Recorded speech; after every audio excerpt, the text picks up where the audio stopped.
Tamil Eggoz நேயர்களுக்கு வணக்கம். நான் உங்க எம்பிஆர். நான் உங்க அஜய் அகிலா. இந்த நிகழ்ச்சி தமிழ் எக்கோஸ் 360 டிகிரி உலகை சுற்றி.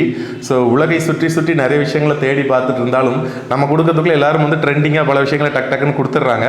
அதனால் நம்ம இந்த இடத்துல வந்து கொஞ்சம் லேட் ஆனாலும் நிச்சயமாக பேச வேண்டிய லேட்டஸ்ட்டாக நம்ம சொல்ல வேண்டிய ஒரு விஷயத்தை பற்றி தான் பேச போகிறோம்னு நினைக்கிறேன்.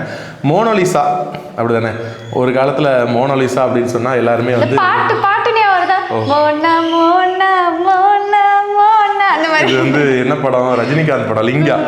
நீங்கள் அந்த பாட்டை சொல்கிறீங்க. ஆனால் மோனோலிசானா எல்லாருக்கும் என்ன ஞாபகம் வரும்னா லியோனார்டோ டா வின்சியோட அந்த ஓவியம் தான். அந்த ஓவியத்தில் இருக்கக்கூடிய மோனோலிசா யார், அந்த பெண் யாரை மாடலாக வச்சு அவர் வரைஞ்சாருன்னு பல கேள்விகள் வந்து வந்துக்கிட்டே இருக்குது. இயேசுடைய அந்த கடைசி இரவு ஓவியம், இந்த லாஸ்ட் சப்பர் ஓவியம் இருக்கு இல்லையா, அவர் வந்து 12 சீடர்களோடு இருப்பார், அந்த உணவு அருந்திட்டு. அந்த ஓவியத்துலேயும் இருக்கிற ஒரு பெண்ணும் மோனோலிசா ரிலேட்டட்லாம் நிறைய கதைலாம் சொல்லுவாங்க வரலாற்றில். அப்படி நிறைய விஷயங்கள் உண்டு. அந்த மோனோலிசா பெண் வந்து ஒரு ஆண் தான் அப்படிங்கிற மாதிரிலாம் கதை சொல்லுவாங்க. அந்த மோனோலிசாவை பற்றி பேசினவங்க இப்போ அவங்கள மறந்துட்டாங்க. இப்போ உலகமே பேசிகிட்டு இருக்கிறது இந்த மோனோலிசாவை பற்றி தான். ஆனால் அவங்களோட ஒரிஜினல் பேர் என்னன்னு இன்னும் யாருக்கும் தெரியல. மோனோலிசா மோனோலிசா மோனோலிசான்னு எல்லாரும் சொல்லிட்டு இருக்காங்க. ஸோ அவங்களுடைய கண்கள் தான் முதல்ல அவங்களை அட்ராக்ட் பண்ணுச்சு. ஆமாம், எல்லாரும் கண்ணு அட்ராக்டிவ் தான். அதாவது கௌதம் வாசுதேவ் மேனன் ஒரு அழகான டயலாக் வச்சிருப்பாரு விண்ணை தாண்டி வருவாயா படத்தில். அது ஏன் வந்து ஜெஸ்ஸி மேலே இவ்வளோ இது அப்படின்னா, நீங்கள் ஜெஸ்ஸியை ஏன் கண் வழியாக பார்க்கணும் அப்படின்னு சொல்லி சிம்பு சொல்லுவார். ஸோ அது மாதிரி வந்து அந்த நபருடைய கண் வழியாக பார்க்குற மாதிரி ஒவ்வொருத்தருடைய பார்வை. ஸோ இந்த மோனோலிசா பெண் பற்றி நீங்கள் என்ன சொல்ல விரும்புறீங்க? அவங்கள நான் பார்த்தேன். அவங்க வந்து ருத்ராட்ச மாலை வந்து வித்துட்டு இருக்கிறவங்களாம். நம்ம எல்லாரும் நார்மலாக கிண்டல் பண்ணுவோம், ஊசி பாசி விற்கலையோ அப்படி சொல்லி சும்மா கிண்டல் பண்ணுவோம். ஆனால் அவங்க இந்த மாதிரி விற்கிறத பார்த்து ஃபோட்டோ எடுத்து ஒரு டைம் போட்டதை அதை பார்த்து அவ்வளோ ஃபேமஸ் ஆயிட்டாங்க அவங்க. அதாவது என்னன்னா, இந்த ஊசி பாசி விற்கிறவங்கன்னு சொல்லி கிண்டல் அடிப்போம் நீங்கள் சொன்னீங்க. ஆக்சுவலாக வந்து கிண்டல் அடிக்கப்பட வேண்டியவங்க இல்லை.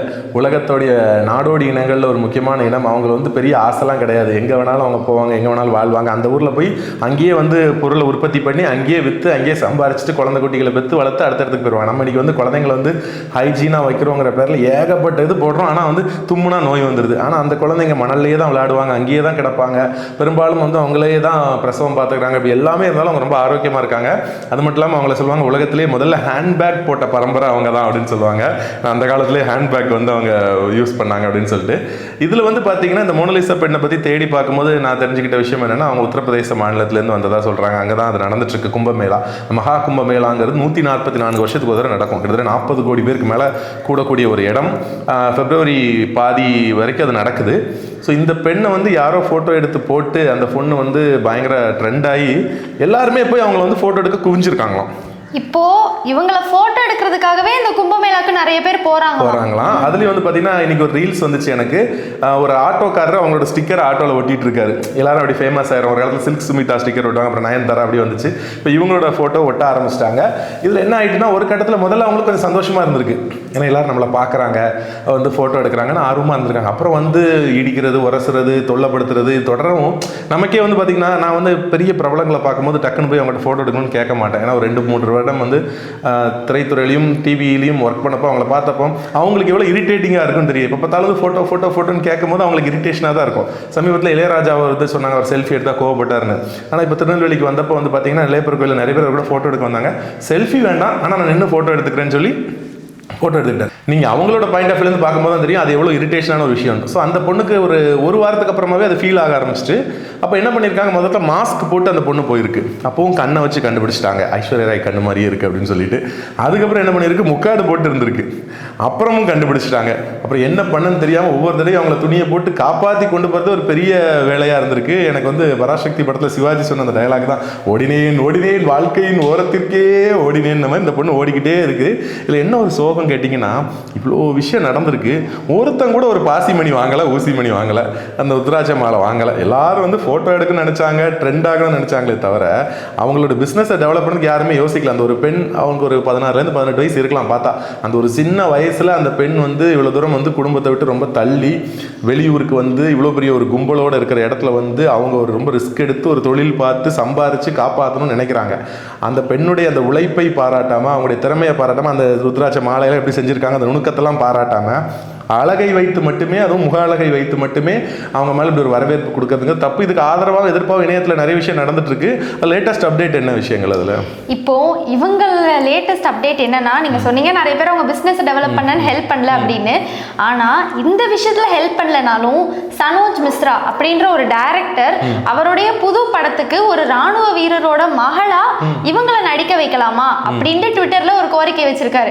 அதுக்கு எப்படியும் பாசிட்டிவா தானே கமெண்ட்ஸ் வந்திருக்கும். ஸோ இவங்களை அடுத்து நடிக்க வச்சு அக்டோபர் மாசத்துல அந்த படத்தையே நம்ம ரிலீஸ் பண்ணிடுவோம் அப்படின்ற மாதிரி எல்லாம் புதுசா பேச்சு ஓடிட்டு இருக்கு. இது நடக்கிறதுனால அந்த பொண்ணோட வாழ்க்கையே மாறி அவங்களோட மொத்த ஃபேமிலிக்கே ஒரு வருமானத்தை அந்த பொண்ணு கொடுத்தாங்க அப்படின்னா அதுக்கு நம்ம சோஷியல் மீடியாவுக்கு தேங்க்யூ சொல்லணும். உண்மைதான். அப்படி பார்த்தா சந்தோஷம் தான். அந்த பொண்ணுக்கு நடிக்கிறதுல விருப்பம் இருக்கா, ஆன் ஸ்கிரீன்ல வரதுக்கு விருப்பம் இருக்காங்கிற ஒரு விஷயத்தையும் நம்ம யோசிக்கணும். ஆனா இது ஒரு பெரிய புகழையும் ஒரு பெயரையும் கொடுக்குங்கிற பட்சத்தில் நாளைக்கு இந்த மாதிரி ஒரு வியாபாரம் சார்ந்த விஷயத்தை கூட அவங்க ஆன்லைனில் கொண்டு வரலாம். இன்னும் நிறைய ஃபண்டு கிடைச்சா நிறைய பண்ணலாம். அப்படி ஒரு பாசிட்டிவ் சைடு இருந்தாலும் இன்னொரு பக்கம் பார்க்கணும். இன்னும் இப்போ கூட பார்த்தீங்கன்னா அவங்களுடைய திறமையை வைத்து அவங்களுக்கு வாய்ப்பு கொடுக்கலாம். அவங்களுடைய அட்ராக்ஷன் வச்சு இதை வச்சு எப்படி காசு சம்பாதிக்கலாம் தான் யோசிக்கிறாங்க. நமக்கு டக்குன்னு வந்து நம்ம தமிழ்நாட்டில் ஜூலி அப்படின்னு ஒருத்தங்க ஞாபகத்துக்கு வருவாங்க. ஜல்லிக்கட்டில் போராடினாங்க. அதில் பார்த்தீங்கன்னா அந்த ஜூலியா இது அப்படிங்கிற மாதிரி இருந்தாங்க. ஆனால் அதுக்கப்புறம் பிக் பாஸ் வந்தாங்க. அப்புறம் அதில் அவங்களுக்கு ஒரு பிரச்சனை, குறும்படம்லாம் போட்டாங்க. அதெல்லாம் நெகட்டிவ் ஆகும்னு பார்த்தா அவங்க பெரிய சினிமா ஸ்டார் மாதிரியே இன்னைக்கு படங்கள் பழைய விஷயங்கள்லாம் பண்ணிட்டு இருக்காங்க. பாலாவோட வணங்கான் படத்தில் கூட அவங்க அந்த பிரஸ் மீட்ல கலந்துக்கிட்டதெல்லாம் பெரிய லெவலில் ட்ரோல் ஆச்சு. நீங்க இதை சொன்ன உடனே எனக்கு ஞாபகம் வருது, ஹிந்தியில ஒரு பிரபல நடிகை இருக்காங்க. அந்த நடிகை ஆக்சுவலி நல்ல ஃபேஷன் டிசைனிங் பண்ணக்கூடிய ஒரு நடிகை.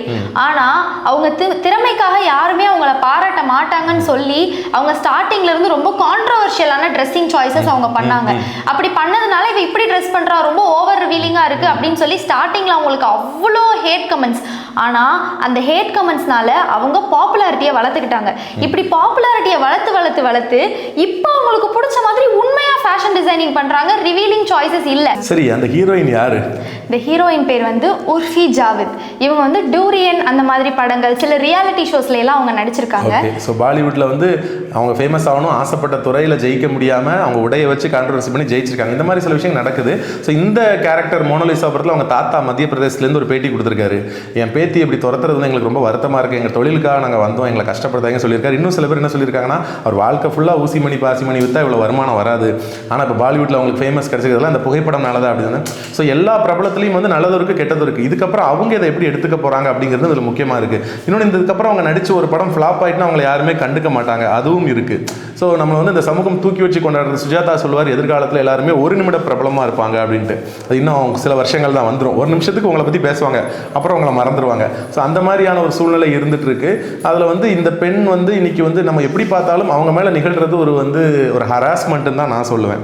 ஏன்னா நீங்கள் ஃபோட்டோ எடுக்கணும்னு ஆசைப்படலாம், அது அவங்ககிட்ட அனுமதி கேட்டு எடுக்கலாம். நீங்கள் ரொம்ப அட்ராக்டிவாக இருக்கீங்க அப்படின்னு சொல்லி யாரோ ட்ரெண்ட் ஆக்குனதுக்காக அவங்கள பார்க்குறவங்கலாம் வந்து ஒரு போக பொருள் மாதிரி பயன்படுத்தி இன்னைக்கு சினிமாவும் அப்படி தான் இருக்கு. இவங்களை ஃபோட்டோ எடுக்க விடலைன்னு சொல்லி இவங்களோட பிரதர் எல்லாம் அவங்க வந்து ரொம்ப அடிச்சு அட்டாக் எல்லாம் பண்ணியிருந்திருக்காங்க. ஸோ இதில் திருந்த வேண்டியது நம்ம மக்கள் ரசிகர்கள் தான்.